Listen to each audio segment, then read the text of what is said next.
১৯৫৭ সালের ২৩শে জুন পলাশীর আকাশে ছড়িয়ে পড়েছিল যুদ্ধের ধোঁয়া। এটি ছিল না কেবল একটি যুদ্ধ, এটি ছিল বাংলার স্বাধীনতার ভাগ্য নির্ধারণের দিন। কিন্তু কিভাবে এই যুদ্ধের মঞ্চ তৈরি হলো, কোন শক্তিগুলো বাংলার ইতিহাসকে পাল্টে দিল, আজ আমরা জানব পলাশী যুদ্ধের পটভূমি।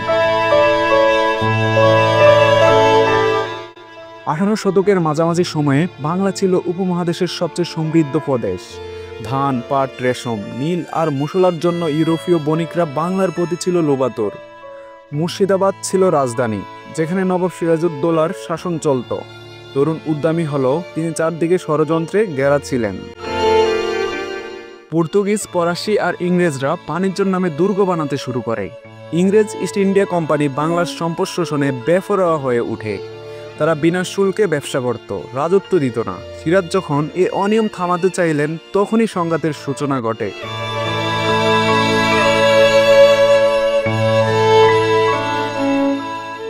সিরাজউদ্দৌলা ইংরেজদের সতর্ক করে দিলেন কোম্পানির দুর্গকর্ম বন্ধ করতে, কিন্তু তারা অবাধ্য হয়। ফলে ১৭৫৬ সালে সিরাজ কাশিমবাজার দুর্গ দখল করেন। ইংরেজরা পিছু হটে কলকাতায় গিয়ে ঘাঁটি গড়ে। শুরু হলো উত্তেজনার নতুন অধ্যায়।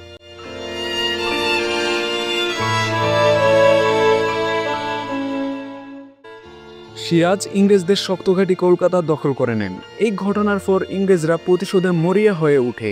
কালাফানি কেল্লা বা ব্ল্যাক হোল ট্র্যাজেডি ঘটনার কথা তারা সারা দুনিয়ায় প্রচার করে। সিরাজকে কুখ্যাত করার ষড়যন্ত্র শুরু করে। নিজের দরবারে শুরু হয় বিশ্বাসঘাতকতার খেলা। তার নিজের সেনাপতি মীর জাফর, ধনকুবের জগৎ শেঠ আর কিছু উচ্চবিলাসী অভিজাত ইংরেজদের সঙ্গে গোপন চুক্তি করে তাদের লোভ আর ক্ষমতার লালসা পলাশীর যুদ্ধকে অবসম্ভাবী করে তোলে।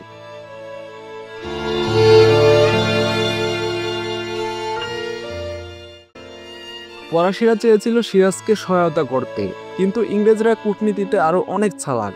রবার্ট ক্লাইভ গোপন চুক্তি, ঘুষ আর প্রতারণার মাধ্যমে বাংলার অভিজাতদের নিজেদের দলে টেনে নেয়।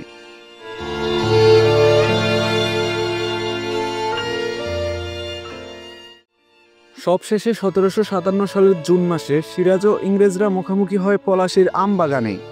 বাংলার ভাগ্য লেখা হয়ে গেছিল অনেক আগেই, কিন্তু তখনও সিরাজ জানতেন না তার সেনাপতিরা যুদ্ধক্ষেত্রে তাকে একা ফেলে দেবে।